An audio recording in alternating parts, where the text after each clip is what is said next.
ఇప్పుడు గిన్నెలో నూనె వేసుకుని అంత క్యారెట్, ఉల్లిపాయలు, టమాటాలు, పచ్చిమిరపకాయలు వేసుకుని అంత ఉప్పు వేసుకుని చాట్ మసాలా, కారం, అబ్బా ఈ కారం ఏంటి అసలు పడట్లేదు, కొంచెం కొంచెం పడింది, అమ్మయ్య పడింది. ఇప్పుడైతే కొంచెం ఆ మసాలా అంతా బాగా కలిపేసుకోండి.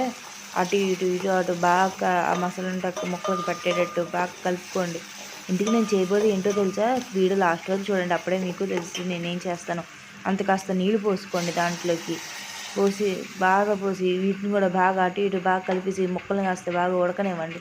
అర్థమైందా? క్యారెట్ ముక్క బాగా ఉడకాలన్నమాట, అప్పుడే మనకి తినడానికి బాగుంటుంది, లేకపోతే గట్టిగా ఉండదు. ఇప్పుడు కాస్త బాగా కలిపిన తర్వాత కాసేపు మూత పెట్టి పక్కన ఉంచండి. తర్వాత ఈ నీళ్ళు ఇలా పొంగిచ్చిన తర్వాత మ్యాగీ వేయండి. ఏంటో చూస్తున్నా మ్యాగీ వేసింది అనుకుంటున్నారా ఏంటి? ఏంటో లేదండి బాబు, నేను చేసేది మ్యాగీ నూడిల్స్ అనమాట.